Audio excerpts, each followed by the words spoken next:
आप सभी का स्वागत है। मैं हूं आपके साथ अमृता गर्ग। बात करते हैं आर्थिक रूप से उभरते और आगे बढ़ते हुए महाराष्ट्र की।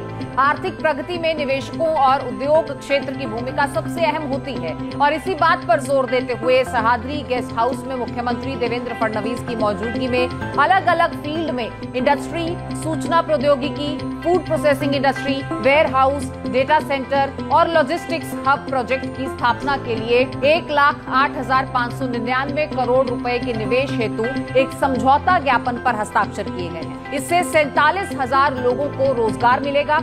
एमजीएसए रियलिटी महाराष्ट्र में औद्योगिक गोदाम, डेटा सेंटर और लॉजिस्टिक्स हब के लिए 5,000 करोड़ रुपए का निवेश कर रही है और इससे 10,000 नौकरियां लोगों को मिलेंगी। अडानी एंटरप्राइजेज लिमिटेड नागपुर जिले में कोल सरफेस के लिए 70,000 करोड़ रुपए का निवेश कर रही है, जिससे 30,000 लोगों को रोजगार मिलेगा। वहीं दूसरी ओर मुख्यमंत्री Devendra Fadnavis India Australia business community alliance global forum leaders meet 2025 में शामिल हुए, जहां उन्होंने महाराष्ट्र ऑस्ट्रेलिया औद्योगिक राउंड टेबल मीट में निवेशकों और उद्यमियों की उम्मीदों पर खरा उतरने की महाराष्ट्र की प्रतिबद्धता को जाहिर करते हुए कहा कि राज्य सरकार विभिन्न क्षेत्रों के लिए नई नीतियां बना रही है। उद्यमियों और निवेशकों को किसी भी तरह की परेशानी ना हो और वे सभी अनुमतियां तुरंत प्राप्त कर सकें, इसके लिए मैत्री पोर्टल बनाया गया है। A large number of Australian businesses collaborating with Indian companies, with Indian businesses locating themselves in the state of Maharashtra, but I think we need to see more. मुख्यमंत्री देवेंद्र फडणवीस ने अमेरिका के कृषि प्रधान राज्य आयोवा के साथ समझौता ज्ञापन पर हस्ताक्षर किए। ये साझेदारी महाराष्ट्र और आयोवा के बीच कृषि, जैव प्रौद्योगिकी, वित्तीय सेवाएं, नवीकरणीय ऊर्जा प्रौद्योगिकी और बुनियादी ढांचे समेत कई क्षेत्रों में सहयोग के नए द्वार खोलेगी। मुंबई के ताज पैलेस होटल में मुख्यमंत्री देवेंद्र फडणवीस और आयोवा की गवर्नर किम रोनाल्ड्स की उपस्थिति में ये समझौता हुआ और इस मौके पर मुख्यमंत्री ने कहा कि आयोवा विनिर्माण और कृषि प्रौद्योगिकी में अग्रणी है।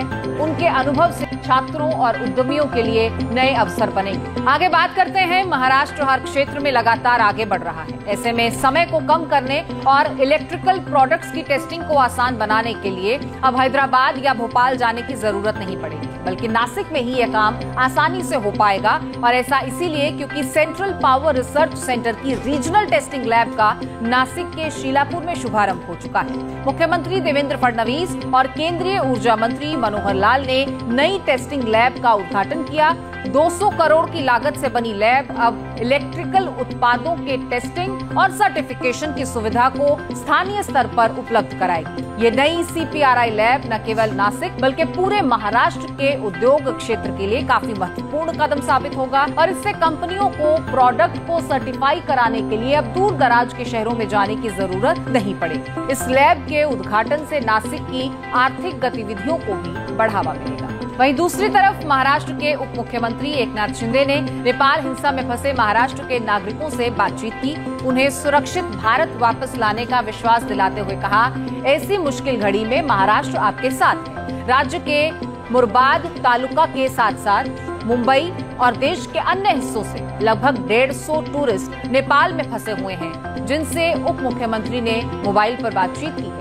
उनसे पूछताछ के बाद उन्होंने ये जाना कि वे जहां हैं वहां का वातावरण सुरक्षित है या नहीं। महाराष्ट्र में अन्ना साहेब पाटिल आर्थिक विकास निगम की योजनाओं का लाभ सभी को मिले, इसे लेकर उप मुख्यमंत्री अजीत पवार ने अपने कार्यालय के समिति कक्ष में अधिकारियों के साथ एक जरूरी समीक्षा मीटिंग। उन्होंने दिशा निर्देश जारी किए कि अन्ना साहेब पाटिल आर्थिक विकास महामंडल द्वारा क्रियान्वित प्रत्येक योजना का लाभ समाज के पात्र लाभार्थियों तक पहुंचे, इस पर विशेष ध्यान दिया जाना चाहिए। योजनाओं का पारदर्शी और प्रभावी ढंग से क्रियान्वयन सुनिश्चित किया जाना चाहिए ताकि ज्यादा से ज्यादा लाभार्थियों को इसका लाभ मिल सके। इस दौरान उन्होंने छत्रपति शाहू महाराज शोध प्रशिक्षण एवं मानव विकास संस्थान के कार्यों की भी समीक्षा की। अपना महाराष्ट्र में फिर मिलेंगे, तब तक के लिए इजाजत दीजिए। नमस्कार।